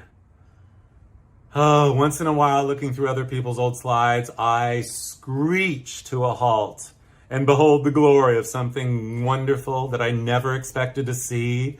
And here is something right here. Crepe paper, the power of crepe paper, you guys. We must use more crepe paper. Crepe paper. Yes, Crepe paper streamers. I mean, you can hang them up. You can do a million things, but I've never seen anything like this. Wrapping the tree. This is a lot of work, but it's worth it. Just start in the morning and multicolors, then have some streamers, have some balloons, and look at the little cake, the little merry-go-round carousel cake, you guys. The world needs more merry-go-round carousel cakes. Okay, this party is a little more casual. Indeed it is, with Hires root beer and a cup of coffee as the centerpiece. I don't know what's going on at this party, but it's in a very unusual setting. A multi-tiered backyard, there's a little staircase, there's some like trash cans that have been run over or whatever back there, and grandma's come to look over everybody to make sure everything's fine. There's a palm frond peeking in there. And as we back off the decor of this party, Dad's underwear. Thank you. Yeah, I mean, you know what, you guys, though? That is fantastic. If you're going to have a party and you have a clothesline, put vintage underwear up there. Turn it into an underwear party. Why not? People would be talking about your party for years to come. I know. Okay, this slide. So I got this call in the world of me collecting other people's old slides since 1992. I remember probably 20 years ago, I get a call from this woman. She, aren't you the one that collects all the other people's old slides? Yes, I am. I said, I'll be right over. She said, wait, I'm getting ahead of myself. She said, I have some slides for you. I said, where do you live? She said, Van Nuys. I said, what's your address? I'll be right over. So I go over there. I walk in the house. It was an old house. And she said, well, here they are. And there were two slides. And I thought I'd come all this way, not to mention the fact that I was quite inspired by every wall in the house that I could see inside and out was painted the most glorious shade of mint green. And I was a little devastated by the fact, horrified, mortified, and revolted by the fact that the house reeked of cat. I'll leave it at that. So anyway, but she said, here's the slides, and she handed me these two slides, and this was one of them. I held it up to the light, and I'm like, what is it? She said, well, these were our party rentals. We owned a patio. I almost said patio. No, we're not talking about the patio card anymore, although we could. She said we owned a patio. We owned a party shop on Van Nuys Boulevard for several years, and my husband made these rentables. You guys, let this be an inspiration to you. Put some of these in your backyard. Behold the glory of... It is the 4th of July. This is a backyard party, but this doesn't have to be the 4th of July. This could be any day, you guys. We need more fruit sculptures at parties in the backyard. I love this one. I call him Uncle Watermelon because this is the bicentennial, you guys, by the way, 1976. You can tell by the print on that woman's polyester two-piece dress there and everything else about this photo. But anyway, I love a watermelon wearing a fruit or vegetable face. And here we go. I went crazy and I made a few. I don't know why I call this one Wilford Brimley. He's got a little frizzy, or wait, what's that lettuce called? Frizzy? I never buy it because it's kind of bitter. Frizzy. Anyway, pepper ears. I mean, we could go on and on, you guys, but look at the expression. Look at the soul. We've all met somebody who looks, we have all met somebody who looks like this guy right here. Kind and quiet, demure, yet dignified and poised and proper in every way, with his little sweet pickle ears, his large sweet pickle nose, his pepper mouth, his red pepper eyebrows, and his big Uncle Sam hat. And then if I were a watermelon dressed up with fruit, I would want to look just like this, wouldn't you? Yeah, you guys, again, have a party, turn it into a contest. I mean, why not? How much fun would it be to decorate watermelons with fruit and vegetables? We need to have more fun in life. Okay, you guys. Yeah, I know. You didn't know this slideshow was going to be so full of ideas, did you? So, okay. The Associated Executives cake is about to slide off. I don't know how they keep it up like that. But anyway, we're not talking about that. We are talking about the font that someone has developed here. Look at the A, look at the E, look at the 2, look at the 7. I know. And a few drinks. Careful though, let everyone wear safety glasses. I mean, make everyone wear safety glasses. Yeah, why not? You know you're never going to use that, China. Anyway, it is a costume party. Here are the beatniks. Oh, the bongos, the big glasses, the boat necks, pure beatnik. The scarf, the cigarette holder, the turtleneck, the tights. Unbelievable. We need to do more beatnik looks, you guys. I love This says French postcard, something. You know what? I need new glasses. Plus, this is a little blurry. And plus, gosh, you guys. Oh, I know. Anyway, what does it say? We sell French postcards. No, French postcards sold here. That's what it says. These are burlap sacks. Look, and paper bags with faces drawn on. I don't know how they see out of them, but I mean, this is brilliant. This is simple. This is easy. This is great costuming on a budget, as is this. Except for maybe the cost of those, wow, those pixie booties with the twisted up toes. You guys, I've never seen booties like that before. Have you? But I'd sure like to. I know. So anyway, you guys, also, look at this. The people of the future, they even have a third eye in the middle. Where do we begin? We could go on, but let this be an inspiration. This is brilliant. They have little ray guns or whatever. I know. Okay, fine. You want a little more of a celebration, a little more of a thing to do with your crepe paper? Hang it in the window on your patio. Hang up the lanterns. Hang up balloons and a net. Have people sit on the floor, on the hard pad. Actually, no, there are cushions there. And look at the kid. Look at, I don't know what he's looking at, but I know what I'm looking at. Every single thing in this picture. This is picture perfect. This is a patio idea. Patio idea. Patio? Okay. Calm down. Everything's fine. This is a patio party. The posters are up. I mean, this is a travel patio party. Yes, this is going off to far off island paradise places. Right on your own patio. And of course there, everyone gets a toilet paper lay, you guys. Here's a party with toilet paper lays. I mean, they would have to all be white now because you guys know there is no more colored toilet paper, not in the United States. Oh no. Remember toilet paper in pink, yellow, powder blue, and mint green? Can't find it anymore. No. But anyway, I love this party scene, this party portrait. Everybody stand there. We're going to take your picture. The dressing alike, the clam digger, toreador, capri pants, calypso pants, we call them for men. They're in white, and I know. And that table full of food looks absolutely delicious. Look at that big, oh, the pants. You can see the pants there. I know, I love. So I love that big bowl of salad with tomatoes framing those big giant shrimps on top. There's another salad bowl back there in wood with, I don't know what it is, but those big romaine lettuce leaves forming petals around whatever that glorious stuff is inside. That's going to be delicious because it's probably got a lot of mayonnaise in it. Those hot dog buns or whatever they are that look good, a bowl of pickles, a big tray of barbecued chicken. We've got big beef ribs, and it looks like some purple sauerkraut, and I don't know, some deep fried dough there on the right, covered with sugar, and I don't know what that is on the rear there. And here's another party. Yes, it is. Don't you love the way they've hung that fishnet on their block wall of their backyard, overlooking the swimming pool and the side yard, where they have decided to have a party dinner on the ground, with a big pineapple and some fruit, tropical fruit, as a centerpiece. They're all gathered around there. I'm not sure what's for dinner, except for the fact that it looks like there's some rolls. Served Hawaiian rolls, you guys, from the King's Hawaiian Bakery. So good. Anyway, and that might be a Spam ham casserole with pineapple on top. Doesn't that look delicious? I know. But first, you better serve drinks. Oh, yes, you will. Now, what you do, speaking of watermelons, we were a minute ago. If you don't want to dress yours up with a fruit face or vegetable, you can basically put a hole in the middle of it, put a big bottle of booze, let it absorb in overnight.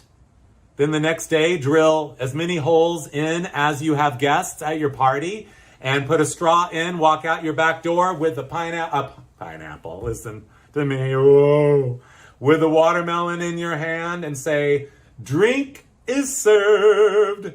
And you set it down in the middle of your backyard and watch all of your guests gather around like a starburst and start sucking on those straws, and pretty soon they're going to be pretty liquored up and ready for more dinner. Yes, and by the way, how much do you love speaking of centerpieces, this is one right here. This is the centerpiece to win all centerpieces. A big mound of fruit with a pineapple on top, which is stuck with all kinds of bits of pieces of fruit and everything. Cantaloupe, honeydew, watermelon, some grapes, plums, pears, peaches, whatever you might have on hand. Isn't that gorgeous? I know. Okay, fine. You've waited for it. You deserve it. Dinner has been served, and here it is, roast suckling pig. Yes. Where do we begin? I know, with a wreath around its neck of green and black olives, pineapples and cherries along the spine, an apple in the mouth, it's traditional, and because we're in Southern California, a lemon in the mouth as well, all served on a foil-covered big giant baking sheet, and so that flavorful beast can see us as we devour his delicious flesh. An olive eyeball with a pimento pupil. I know. Yes, after dinner, pour a little coffee in your organdy pattern by Vernonware. Yes, California pottery, you guys. Oh, I have to do a little stretching here. Oh. How much do we love California pottery, you guys? This table is covered with it. Anyway, I love their centerpiece. It's not quite as ambitious as the last one, but a big mound of fruit is a fantastic centerpiece. I'm not sure why I put this slide in. I guess it was because I wanted to talk about gorgeous California pottery. I know. And by the way, you see that cup that they're pouring in, you guys? That is one of several patterns from Vernonware that they made into a giant cup and saucer. So they're about 20 inches wide. A giant cup and saucer, type in Google Vernonware giant cup and saucer, and it's like the most amazing piece of California pottery because it's like land of the giant scale cup and saucer. Okay, fine. And yes, he has a beautiful Hawaiian shirt, and yes, that red tablecloth is gorgeous, and yes, the dramatic backdrop of a night is beautiful, isn't it? Okay, daytime, fine, you want daytime. I love that plant curling out and that leaf about to deliver itself to us. Grace the world. I love that kind of slit bamboo divider there, the fence as a backdrop, and the tablecloth, the plaid, and the sandwich platter. Make a beautiful sandwich platter. Let this be an inspiration to you. Fan everything out all beautifully. You can do it. Just do it. It's wonderful. Your guests will thank you. Not to mention the fact, you guys, they're drinking out of those anodized aluminum tumblers that come in the different colors. I like these even more than the Tupperware tumblers that we saw a few slides ago. So my great Aunt Maddie had these tumblers in the various different anodized colors of blue, green, magenta, the gold, and purple, and like a royal blue. They were beautiful. I love them. I still love them.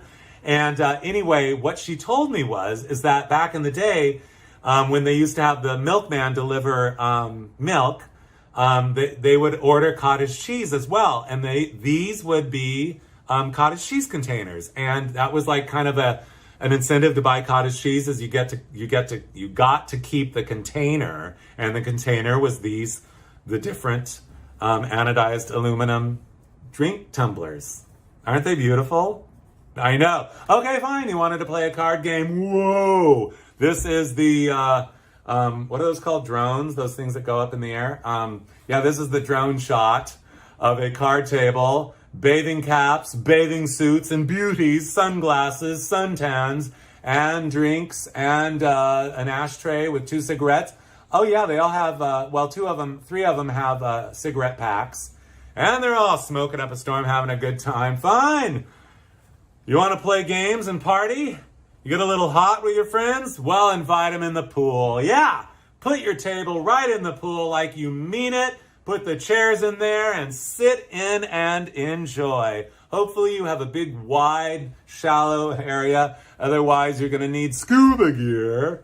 You could have an underwater tea party or an underwater cocktail party, whatever it will be. And I guess there's one guy back there who didn't want to get involved, so he's not. Okay, fine, be that way. Read your book. Go ahead. That's okay. We didn't want you at the table anyway. Oh, you wanted to serve dinner and you wanted something a little more formal. Fine. Where do we begin to behold the glory of how much we love this glorious, supreme reality of backyard life and style? A swim-up pool in your patio. In your pool. This gives... Well, I'm astounded. This is a miracle of mid-century backyard style and design. Have you ever seen anything like this? Can you imagine being invited to a party where you had to swim up to your meal? Isn't that gorgeous though, you guys? If you could, wouldn't you? Yes, you would. You know you would. Fine, I wonder what they're serving as the main course. Well, I can't quite tell, but whatever it is, it looks good. Fine, you want lobster? Fine, lobster it will be on your bathing trunks. Yes, ladies and gentlemen, this is a classic by Cole of California. Or is it? Yeah, Cole of California. It's got to be. Late 1940s, early 1950s, they did some super graphics on swimwear. This lobster pattern is highly collectible. They made it on men's bathing suits and women's bathing suits. There was also a t-shirt with a giant lobster on it. I just wanted to show this to you because those of you who collect vintage swimwear, this is one of the great prize collectibles. I will also tell you that this man right here was Cecil B. DeMille's assistant for 30 years. Cecil B. DeMille, why are we talking about Cecil B. DeMille? Well, he was a legendary movie director and this was his assistant. Speaking of famous people, this is Annette Kellerman. This is the home of Annette Kellerman in Pacific Palisades, California. This slide was Mark Palasverdi's Book Club Bathing Suit Review, 1953.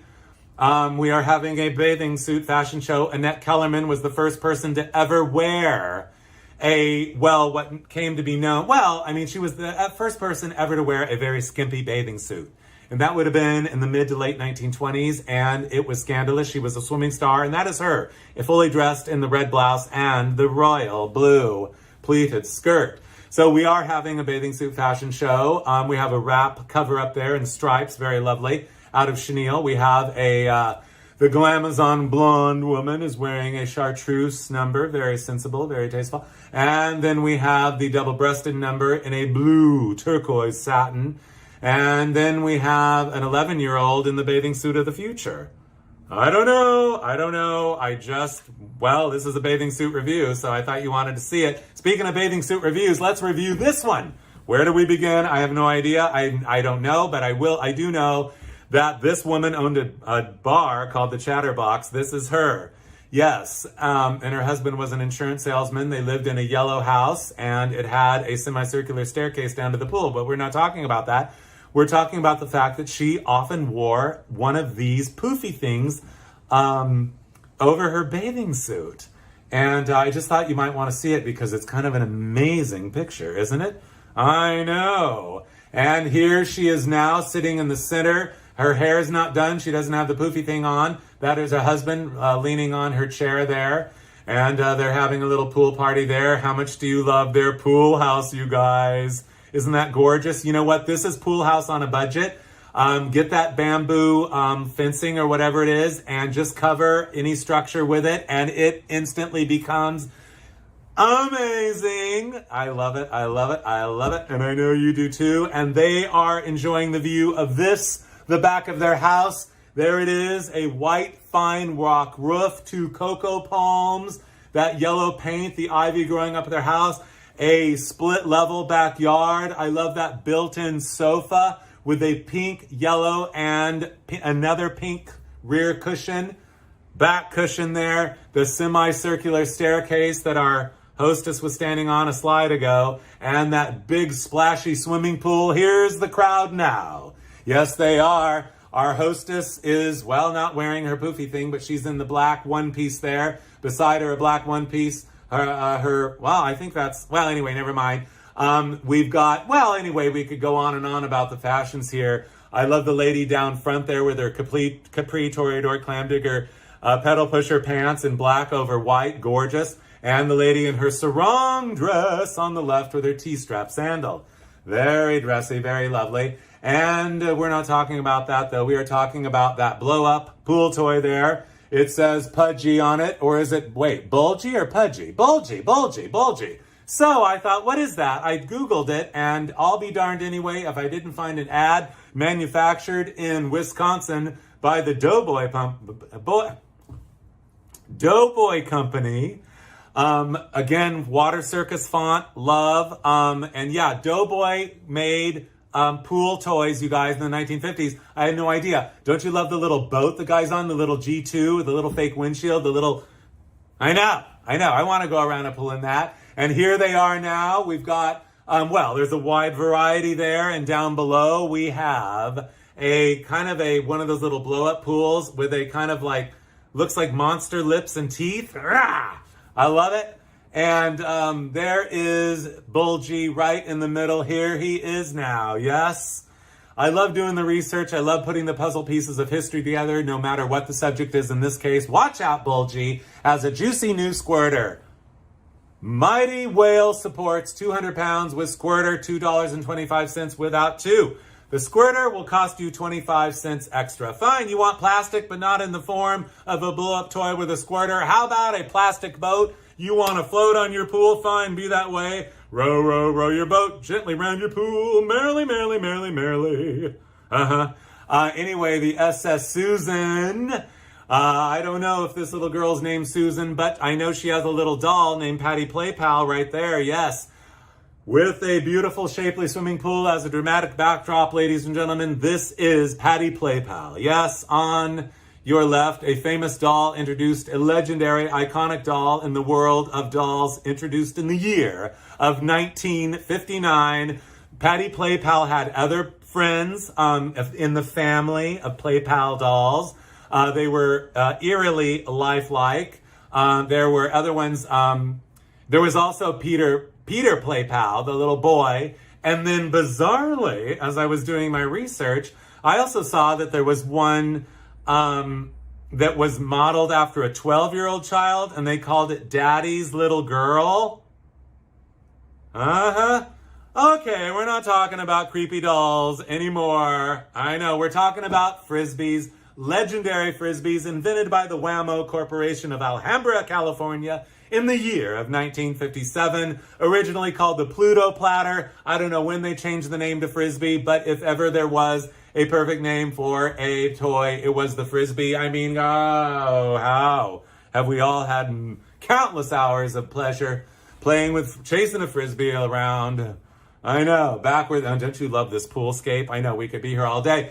And the very next year, that same company of Wamo struck gold when they introduced the hula hoop. First of all, hula hoop. I mean, I just love the name hula and hoop.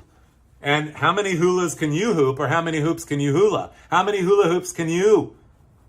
I know. I mean, there are people that can do like 64 at once.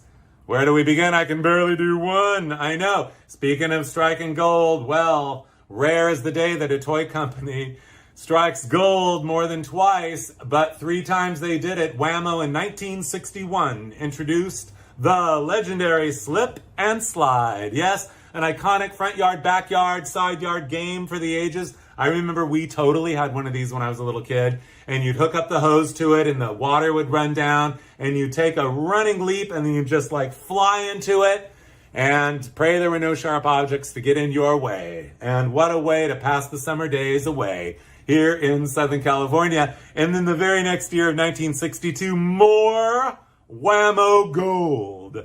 Yes, it is indeed the water wiggle. Where do we begin? This is kind of beatniky. I love it. Yeah. And I love the illustration, you guys. I love the spirit. I love the idea of it. I love the whimsy of it. I love the novelty of it. I love the spirit and soul of it. Water, wiggle, and speaking of fonts, you guys, as we often do, where do we begin to behold the glory of that wiggle font?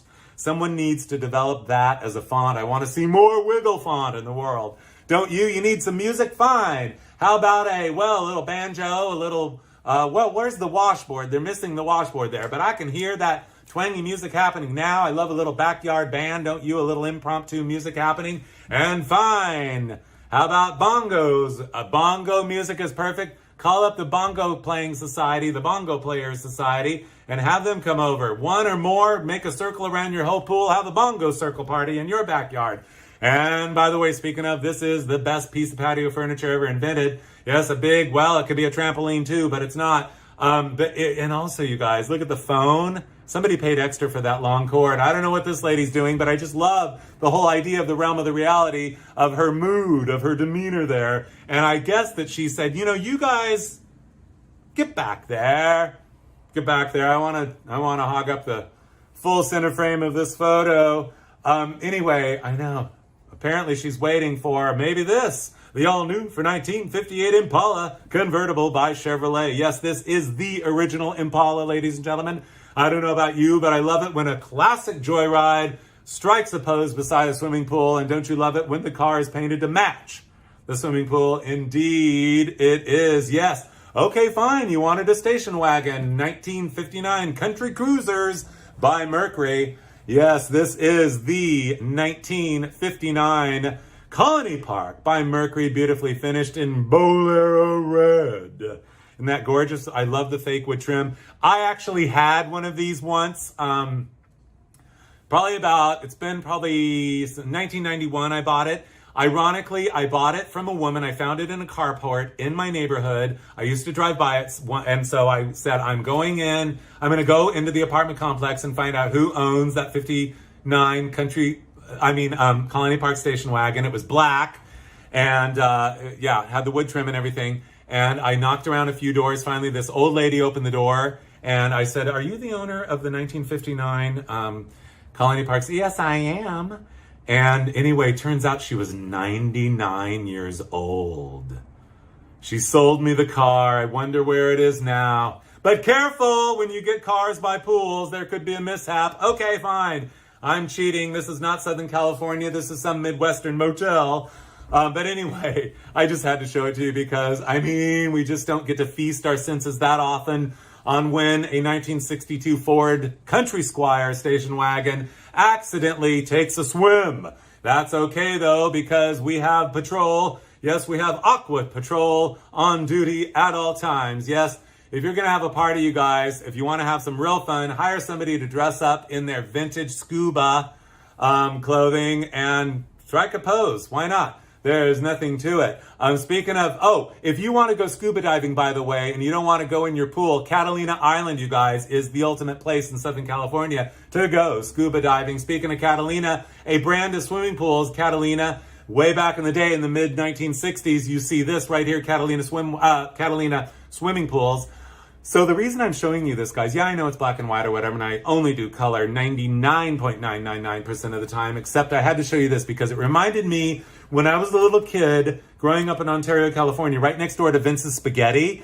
There were, across the street from one another, there were these two pool builder companies that had showrooms out in front. And basically what they did, their offices were a mock rear of a tract home with sliding glass doors. And they made they built a whole pool and landscaped it as though you were looking into a backyard. So we would drive by across the street from one another, these two pool companies that had these like fake backyard showroom settings that were very wide open to the street. And every time I just thought, oh, what a wonderful dream to have a swimming pool. Unfortunately, we did not have a swimming pool, but a bunch of people on our block did. So, whatever.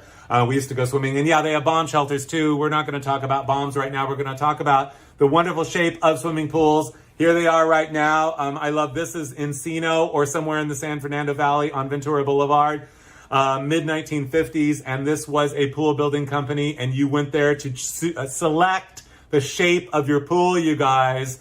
I'll tell you, there are many shapes, many pools have been built in over the years, but we might as well get it out in the open. We all know that the ultimate shape of a swimming pool is a kidney swimming pool.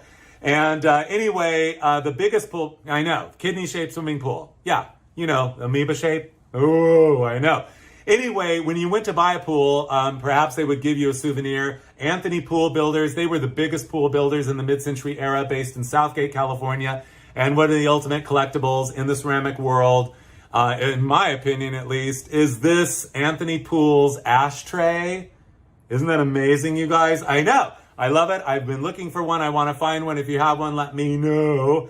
And I know. A vintage ceramic pool ashtray, you guys. Even if you're not smoking, it's okay. You can serve a drink out of it. Oh, yeah, that's a good idea. Anyway, also, you guys, there's a couple takeaways here that, I hope you've already taken away. But the last one, maybe not. There might be another one. But another one is this is an apartment building in Sherman Oaks called the Villa Tropics. And I love it because it is such an amazing scene there. The pink apartment building, it's 1950s. The beautiful glow of that rich turquoise light in the pool, the palms there. You can see the umbrella there on your left, the patio chairs. They are doing full vintage tilt there. And it's gorgeous. But the crowning touch is, as we all know, what the world needs way more of now, you guys. And we need to return to the world of multicolored lighting. I know. I mean, any amount of multicolored lighting, the more the merrier.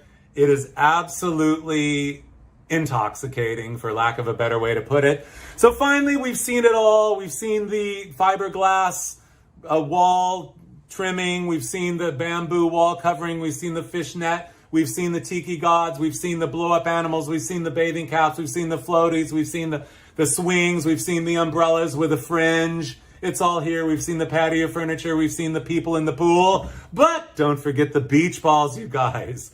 Very important. Buy them by the pack. Put them all over your pool. Put them all over the backyard. Put them in the living room. Oh, fine. You wanted some styrofoam seahorses? We have got those too, in pink and white. Aren't those amazing, you guys? We needed to have a moment for seahorses. I love seahorses. Okay, fine. You want seahorses? Fine. Where there's seahorses, there must be a barn. You guys, a barnyard theme with your swimming pool? How many kinds of genius is this? Expect the unexpected. The backyard is your palette to do anything you will with. And people will. I hope you've been inspired, you guys. I know, in the hay, there's hay up there. I know. Tropical, country, ranch, exotica, out of this world. Take a dive, you guys. Why not? In the wondrous realm of it all. I hope that you've enjoyed this tour. I hope that you have... Well, I hope that you don't forget, you guys. There's a couple things I just want to say before we go. Make sure to hold on to your hopes and dreams. Never let them go. Dreams move mountains. Wishes steer your soul. Dreams steer the stars, and goals do move mountains. And also, go ahead, dive in and make a splash. You guys have been a wonderful audience. Thank you so much for joining me for Pools, Patios, and Barbecues. Behold the glory of the wonder of it all. Thank you for joining me. Bye-bye. Ah!